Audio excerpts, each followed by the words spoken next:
दोस्तों, आज हम आपको इजराइल और फिलिस्तीन का वो रूप दिखाने जा रहे हैं जिसे देख पूरी दुनिया हैरान रह गई। क्यों इजराइल अब परमाणु बम का इस्तेमाल करने के बारे में सोच रहा है? क्यों इजराइल एक देश होने के बाद भी हमास जैसी पार्टी को हराने में नाकामयाब हो रहा है? अब तक इजराइल ने कितने लोगों को मौत की नींद सुला दिया है?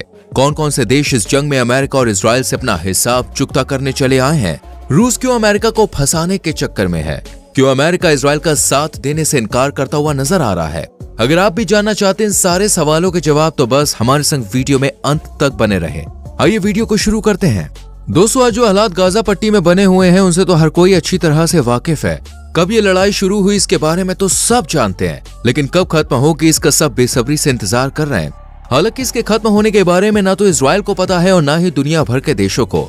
वैसे तो फिलिस्तीन और इजराइल के बीच दुश्मनी शुरू से ही चली आ रही है और अक्सर इनके बीच हमले व दंगे वगैरह होते ही रहते हैं। लेकिन इस बार जो लड़ाई ने भयानक रूप लिया है उसे अब तक के इतिहास की सबसे घातक लड़ाई माना जा रहा है। 5000 रॉकेट से शुरू हुई ये लड़ाई न जाने कितने हथियार, मिसाइल्स, ड्रोन्स की चपेट में आ गई है। जैसे जैसे इस जंग में हर दिन हथियार बढ़ रहे हैं, वैसे वैसे ही दोनों देश के दुश्मन और दोस्त भी बढ़ते हुए नजर आ रहे हैं। जैसे इजराइल के सपोर्ट में दुनिया का सबसे ताकतवर देश अमेरिका खड़ा हुआ है, तो वहीं हमास के संग हिजबुल्लाह यानी लेबनान पार्टी, ईरान, टर्की और अरब देश भी नजर आ रहे हैं। लेकिन अब इजराइल के साथ ही कमजोर पड़ता हुआ नजर आ रहा है। वो क्यों, ये आपको आगे पता चलेगा। उससे पहले जरा रूस के बारे में जान लेते हैं। दोस्तों, आप तो जानते हैं कि अमेरिका इजराइल का अच्छा दोस्त है और वो इजराइल को पूरी तरह से सपोर्ट कर रहा था। इसलिए उसने भूमध्य सागर में भी अपने 6 युद्धपोत तैनात कर दिए थे। यानी इस वक्त अमेरिका इजराइल की वजह से दूसरे देशों से भी अपनी दुश्मनी लेने के लिए तैयार है और इजराइल के संग संग वो भी दुश्मनी के जाल में फंसता हुआ नजर आ रहा है। इसी को लेकर अमेरिका का दुश्मन रूस भी मौके का पूरा फायदा उठाने के चक्कर में है। हाल ही में हुई एक प्रेस कॉन्फ्रेंस में पुतिन ने कहा था कि फिलिस्तीन इजराइल का जो संघर्ष है वो गंभीर हो सकता है। इस जंग को फैलने से रोकना बहुत जरूरी है। देखा जाए तो इस जंग को हवा अमेरिका जैसे देश मिलकर ही दे रहे हैं। रूस भी अमेरिका पर प्रेशर डालता हुआ नजर आ रहा है ताकि अमेरिका जो यूक्रेन की तरफ है उसका ध्यान हटकर इस जंग में पूरी तरह से लग जाए और रूस अपने दुश्मन को हराने में कामयाब हो सके। इसलिए पुतिन अमेरिका को भी इस जंग में शामिल करने की पूरी कोशिश कर रहे हैं। ये जंग भले ही फिलिस्तीन और इजराइल के बीच में हो, लेकिन इसमें दुश्मन देश अपनी अपनी दुश्मनी निकालने के लिए तैयार बैठे हैं। अब तो हालात बस से बदतर होते जा रहे हैं। जहां एक तरफ इजराइल अपने अपने दुश्मनों से अलग अलग मोर्चे पर रहकर मुकाबला कर रहा है, वहीं अब इस देश को अपने ही लोगों की दुश्मनी भी झेलनी पड़ रही है, जिसकी वजह से कहीं न कहीं इजराइल और इसके किए हुए फैसले ही हैं। आपको बता दें कि जब हमास के लड़ाकों ने लड़ाई के पहले दिन इजराइल में घुसपैठ की और करीब 200 से ज्यादा लोगों को बंदी बनाकर ले गए, तो ऐसे में जो इन बंधकों के घर वाले थे वो अपने लोगों को तो इस हाल में देखकर भड़क उठे और बेंजामिन नेतन्याहू पर उंगलियां उठनी शुरू हो गई। न सिर्फ आम जनता ने बेंजामिन नेतन्याहू पर अपना गुस्सा जाहिर किया, बल्कि जो इजराइल के पूर्व प्रधानमंत्री थे उन्होंने भी नेतन्याहू को इस पद से हटने की बात कही। इनका कहना था कि इस देश में प्रधानमंत्री होने का क्या फायदा है जब हालात ही काबू न कर पाए। इससे बेहतर तो नेतन्याहू की जगह दूसरी पार्टी से किसी उम्मीदवार को बैठा देना चाहिए ताकि हालातों में कुछ तो सुधार हो। इसलिए इजराइल ने कुछ समय पहले 200 टर्की और अमेरिका की मदद से हमास के साथ एक समझौता किया था। इस समझौते में इजराइल ने 4 दिन का सीज फायर लगाया था और इसके बदले एक दिन में अपने 50 लोगों को रिहा करने की मांग की थी। हालांकि इस बात पर हमास भी राजी हो गया, लेकिन इस समझौते के थोड़ी ही देर बाद एक बड़ी खबर सामने आई जिसने सबको हिला के रख दिया। लेकिन वो क्या थी, इसके बारे में जानने से पहले वीडियो को लाइक जरूर करें अगर आपने नहीं किया, एंड प्लीज चैनल को सब्सक्राइब करके बेल आइकॉन प्रेस करना। सीज फायर के थोड़ी ही देर बाद इजराइल की तरफ गाजा के पास के इलाके में बमबारी हुई और यह हमला इतना घातक था कि एक ही बार में 100 लोग की जान ले बैठा।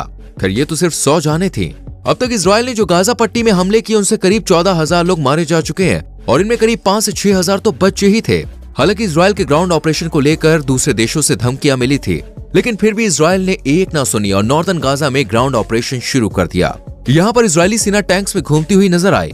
आलम यह था कि अगर जरा भी कुछ हलचल या खतरा महसूस होता तो हाल ही में बमबारी शुरू हो जाती, जबकि उत्तरी गाजा में ही बड़े बड़े अस्पताल थे और उनमें अनगिनत मरीज, बच्चे, बूढ़े सभी मौजूद थे।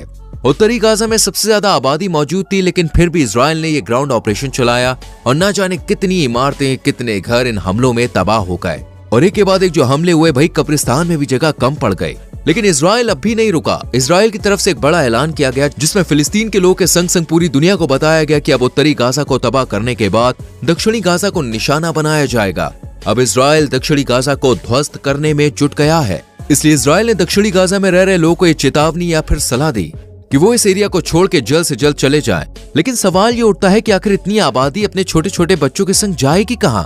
कौन सा देश इन्हें रहने के लिए छत देगा? जबकि हम सब जानते हैं कि 40 से ज्यादा दिनों से युद्ध झेल रहे फिलिस्तीनियों के पास ना तो रोजगार है और ना ही पैसे। यहाँ तक कि लोगों को 2 वक्त की रोटी भी नसीब नहीं हो रही है। इन हालातों को देख के अमेरिका इजराइल के खिलाफ तो नहीं है, लेकिन हाँ, अब उसका साथ देता हुआ नजर नहीं आ रहा है। अमेरिका ने कह दिया है कि वो इजराइल का दक्षिणी गाजा में ग्राउंड ऑपरेशन में साथ नहीं देगा, क्योंकि वो भी इजराइल का असली रूप देख चुका है कि जहां एक तरफ बेंजामिन नेतन्याहू इंसानियत की बात करते हैं, लोगों की भलाई का दिखावा करते हैं, लोगों को हमले से बचने की सलाह देते हैं, वहीं दूसरी तरफ वो ना तो स्कूल को छोड़ रहे हैं, ना ही चर्च, मस्जिद, हॉस्पिटल, घर, बिल्डिंग को, सबको हमला करके निशाना बना रहे हैं और लोगों की जान ले रहे हैं। ऐसे में अमेरिका ने तो इजराइल से किनारा करना शुरू कर दिया है। अगर इजराइल का दक्षिणी गाजा में यह जमीनी हमला नहीं रुका तो यकीनन चुपचाप बैठा ईरान भी मैदान में उतर आएगा। हालांकि इतना सब कुछ हो जाने के बाद ईरान ने खुद इस जंग में कूदने की हिमाकत नहीं की, बल्कि उसने हमास, हिजबुल्लाह को ही आगे आके सपोर्ट कर दिया ताकि वो इजराइल को हरा सके। यही वजह है कि हिजबुल्लाह, हमास जैसे छोटे छोटे संगठन भी इस देश को नाको चने चबवाने में कामयाब हो रहे हैं। यही वजह है कि हिजबुल्लाह, हमास जैसे छोटे छोटे संगठन भी इस देश को नाको तले चने चबवाने में कामयाब हो रहे हैं। सीज फायर लगने के बाद भी लेबनान इजराइल बॉर्डर पर हमले किए गए थे और ये हमले करने वाला कोई और नहीं बल्कि हिजबुल्लाह था, जो कहीं ना कहीं इजराइल को जंग में अपने संग इन्वॉल्व करने का प्लान बना रहा है ताकि इजराइल की ताकत कम हो सके और जब वो 2 मोर्चों पर लड़े तो उसे मुश्किल वक्त से गुजरकर हार का सामना करना पड़े। लेकिन इजराइल भी हार मानने को तैयार नहीं है, बल्कि इसने भी अपने 1 लाख सैनिक लेबनान बॉर्डर पर तैनात कर दिए हैं। ऐसे ही इजराइल को टक्कर देने के लिए इजिप्ट भी अपनी कमर कसता हुआ नजर आ रहा है। हाल ही में दोस्तों उसने अपने मिलिट्री फोर्स को खतरनाक युद्ध अभ्यास कराया। अब क्यों करवाया है यह हमें बताने की जरूरत नहीं है। वहीं जॉर्डन ने भी अपनी मिलिट्री को एक्टिवेट कर दिया है और उसे इजराइल के बॉर्डर पर तैनात कर दिया है। जॉर्डन, सीरिया, हमास, हूती संगठन, हिजबुल्लाह, ये सब इस टाइम इजराइल को नस्ते नाबूद करने के लिए एकदम तैयार बैठे हैं। जहां इजराइल ने हमास को कमजोर पार्टी समझ के जंग को हवा दी थी, इसे आगे बढ़ाया था, वहीं अब इस जंग में टिके रहना उसके लिए दिन पर दिन मुश्किल होता जा रहा है। हालांकि इजराइल ने पहले भी बहुत से युद्ध लड़े हैं और कई देशों को हार का मजा चखाया है, लेकिन दोस्तों यहाँ तो इजराइल देश इस छोटी सी पार्टी हमास को ही कंट्रोल करने में असफल हो रहा है। युद्ध में पानी की तरह पैसा बहाने से उसके खजाने, हथियारों के गोदाम खाली होते जा रहे हैं और अब उसके पास हमास को खत्म करने का सिर्फ एक ही रास्ता है और वो है परमाणु बम, जिसकी मदद से वो इस जंग को और अपने दुश्मन को खत्म कर सकता है। लेकिन अगर इजराइल ने ऐसा किया तो इजराइल को भी दूसरे देश दुनिया में रहने नहीं देंगे, इसका भी नामो निशान मिट्टी में मिल जाएगा।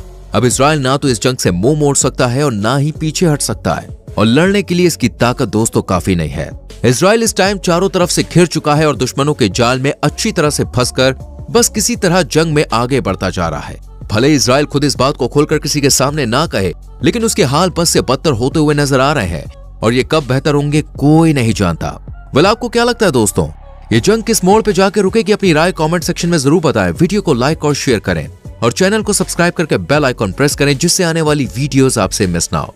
मिलते हैं आपसे अगली वीडियो में। अपना बहुत ख्याल रखें। Bye bye, take care.